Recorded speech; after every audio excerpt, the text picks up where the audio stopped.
então podemos nos sentar, né? E quando nós olhamos as Sagradas Escrituras, ela não foi feita para ser meditada ou rezada de maneira descontextualizada, né? É como você pegar o final de um filme e falar, nossa, que lindo esse filme, mas você não pegou todo o enredo, o sofrimento, as dores para poder se chegar naquilo, né? Podemos falar hoje que a primeira leitura é muito linda. Elias que entra na gruta e Deus que passa por Elias, mas qual o contexto de Elias? Paulo falando, né, do povo de Israel, que foi um povo primeiro, e Israel na verdade nem era um povo, era um juntado de povoadinhos pequenos, em que Deus formou o seu grande e numeroso povo de Israel. E para esse povo, Deus deu os patriarcas, Abraão, Isaque e Jacó. Para esse povo, Deus fez as alianças do Antigo Testamento. Com esse povo, Deus deu o culto, Deus deu o templo, aquele povo podia se prostrar diante de Deus e adorar. Deus deu tudo para aquele povo. E é isso que Paulo está dizendo na segunda leitura. E o que é que o povo fez com tudo isso que eles tinham? Ignoraram a Deus. Ao mesmo tempo que prestavam culto a Deus, era um povo que prestava também culto aos falsos deuses. Viviam na infidelidade, na injustiça, no pecado, no roubo, na mentira, numa série de coisas. Então o que tinha a ver todos esses presentes que Deus deu para Israel? O que esse povo fez? Desprezou, ignorou. E isso pode ser tão presente na nossa vida, né? Deus nos dá tantos presentes, a sua palavra, os seus sacramentos, Deus nos dá a sua igreja, Deus fala conosco, Deus dá o dia, a manhã, a noite, Deus dá tudo isso. E o que a gente faz para com Deus? A gente trata Deus com indiferença. Ele é obrigado a dar mesmo tudo isso daí. A gente vai tratando Deus com indiferença. É o que Paulo está dizendo aqui na segunda leitura. Ele está mandando para o povo de Roma lá, aquele povo que havia experimentado Jesus, encontrado com Jesus, mas estava vivendo de qualquer jeito, desprezando a lei do Senhor. Isso é um risco que pode acontecer ainda com a nossa vida. Temos tudo da parte de Deus, mas damos nada da nossa parte. Então é preciso que o nosso coração olhe tudo aquilo que Deus nos deu, os presentes que o Senhor nos deu, e repensar toda a nossa vida, repensar o nosso jeito, o meu jeito de ser pai, o meu jeito de ser mãe, o meu jeito de ser sacerdote. Eu preciso repensar, porque grandes graças Deus tem me concedido. E aí nós vimos na primeira leitura, como eu disse, né? Você olha a leitura descontextualizada, fora ali do seu contexto, fala que bonito, né? Elias entrando na gruta e Deus falando que vai passar. É porque a gente não entende ainda qual que era o contexto de Elias. E Elias estava bem? Não. Elias estava aqui num momento de crise, num momento profundo de perseguição. A gente olha aqui no contexto do livro de Reis. O povo de Israel naquele momento havia tido um crescimento grande, uma grande prosperidade. Era dinheiro, era o plantio, eram as modernidades daquela época, né? Então Israel estava prosperando. Mas, meus irmãos, prosperar não está aí o pecado, não tem pecado na prosperidade. Desde que essa prosperidade ela aconteça na honestidade e na fraternidade, onde você não precisa pisar nos outros para você crescer na vida. A prosperidade não tem problema nenhum. O problema é que as prosperidades da história da humanidade, toda vez que na humanidade houve prosperidade, o que aconteceu? Colocou a prosperidade no lugar de Deus. Veja na Revolução Industrial, quando se começa uma grande efervescência, a modernidade, e aí então se coloca os maquinários acima de Deus. A modernidade, tudo acima de Deus. Não, Deus não é contra o progresso da humanidade, mas Deus se assusta quando nós colocamos o progresso acima dele, porque o progresso, meus irmãos, a história ela é assim, ela vai e volta, e Deus não é inconstante. Por mais que nós vejamos as nuvens do céu e tudo fechado, mas lá em cima está o sol, que nunca se deixa ofender por uma nuvem sequer. Assim é Deus. Pode mover o que for, pode acontecer o que for, Deus continua sendo Deus. Deus não muda. E é nesse Deus que não muda que nós devemos nos apegar. E Israel, várias vezes eles deixavam de amar a Deus sobre todas as coisas, de cumprir o primeiro mandamento. E aí então, o que acontece com Israel? Tinha um general e ele era o responsável por todo esse crescimento de Israel. o general chamado Omri. E esse general, ele era muito esperto, inteligente, um homem astuto, e ele foi fazendo com que Israel crescesse. E ele, pensando no futuro da sua família, o que é que ele faz? Ele pega os seus filhos e começa a dar em casamento os seus filhos e filhas aos reis vizinhos. E ele pega um dos seus filhos, chamado Acabe, e ele faz um contrato com um rei vizinho, e aí então o seu filho se casa com uma mulher chamada Jezabel. Essa era doida. Nas Sagradas Escrituras, a figura da mulher, ela tem dois símbolos. A mulher é símbolo da loucura, mas a mulher também é símbolo da sabedoria. Olha que bonito, né? Quando nós encontramos Eva, símbolo da loucura na vida de Adão. Nós encontramos Jezabel, símbolo da loucura na vida de Acabe e na vida do povo de Israel. Mas quando nós olhamos Nossa Senhora, nós encontramos o símbolo da sabedoria. Quando nós olhamos para Esther, o símbolo da sabedoria. Quando nós olhamos Maria Madalena, uma mulher que sai da loucura para a sabedoria. Quando nós encontramos Marta e Maria, símbolo da sabedoria. Então, meus irmãos, aqui Jezabel, símbolo da loucura. Acabe era um homem frouxo, não dava conta do seu reinado. E quem é que reinava no lugar dele? A rainha, Jezabel. E Jezabel, o problema não é que ela controlava Acabe. O problema é o que ela foi fazendo com Israel.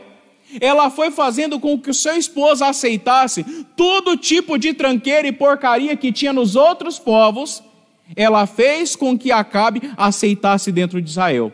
Até que entrou dentro de Israel a adoração ao Deus Baal, o Deus do dinheiro, o Deus da prosperidade. E aí a coisa começa a desandar. E aí então nós vamos encontrar que Deus levanta a voz de Elias.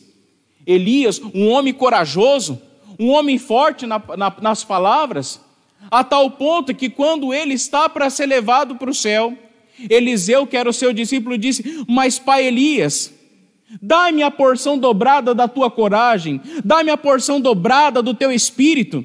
E aí Elias fala assim: se você me vir sendo levado ao céu, você vai receber a porção dobrada.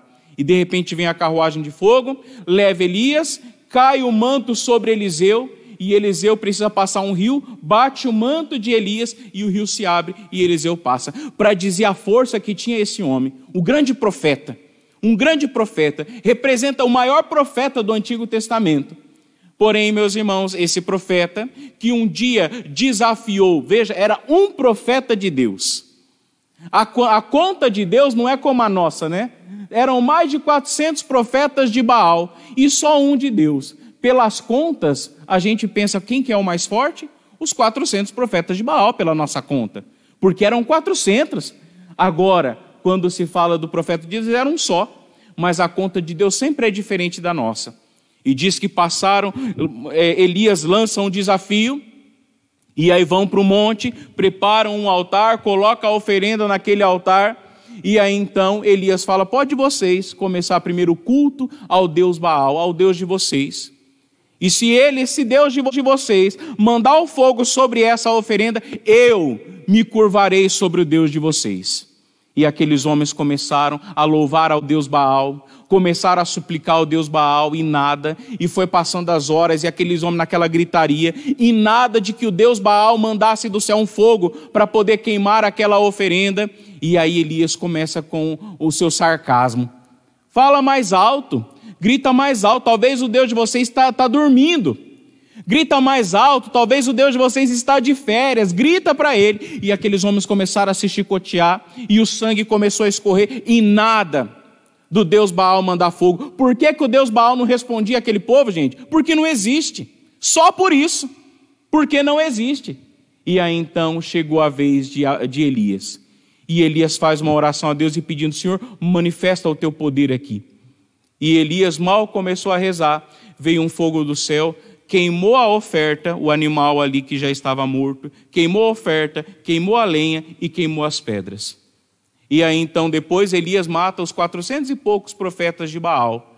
E esse homem que matou 400 e poucos homens, profetas de Baal, agora viu-se ameaçado por uma mulher, a Jezabel.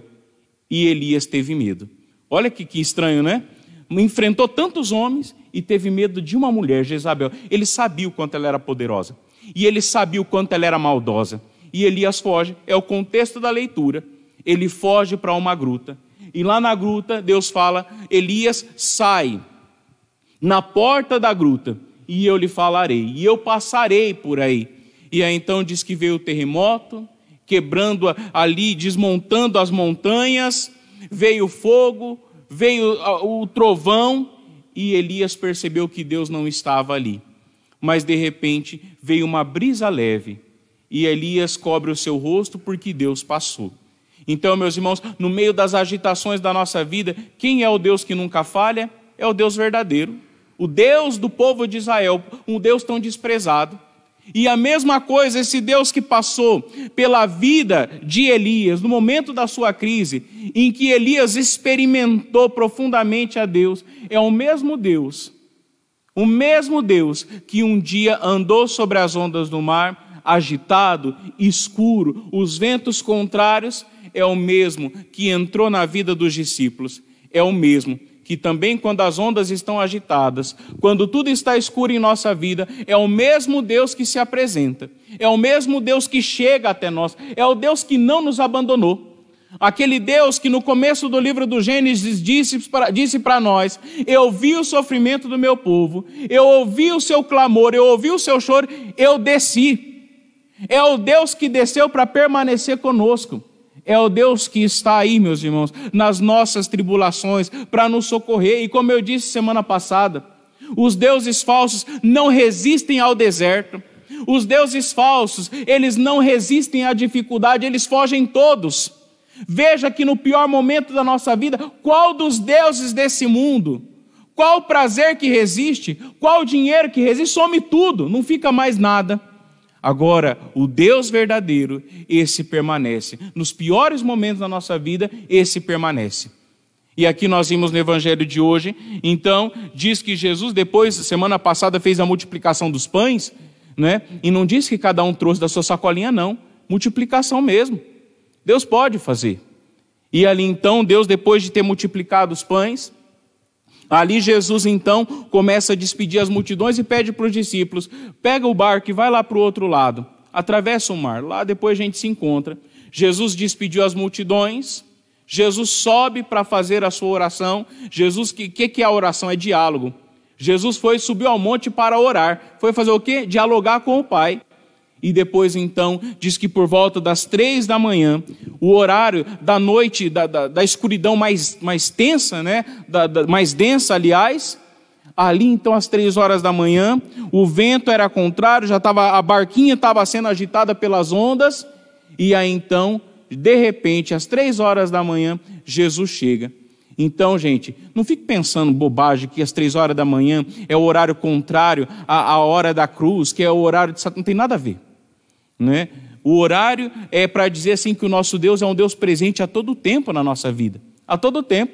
E diz que naquela hora mais escura, na hora dos ventos, na hora das ondas mais fortes, quem é que aparece? Jesus. Os discípulos então aqui, quando avistaram alguém andando, ficaram apavorados e gritaram, é um fantasma. E aí então Jesus disse para eles, coragem, sou eu. Veja que nós encontramos essa expressão, né? Sou eu já no Antigo Testamento. Quando Moisés pergunta, Senhor, o que é que eu devo falar para o faraó quando eu estiver lá pedindo para libertar o povo? Diga para eles, eu sou. E aqui Jesus diz, sou eu, mesma coisa. Sou eu. Veja que é o Deus presente na nossa vida a todo tempo. E aí então, os discípulos não precisaram ver, pela voz reconheceram, é nosso Senhor.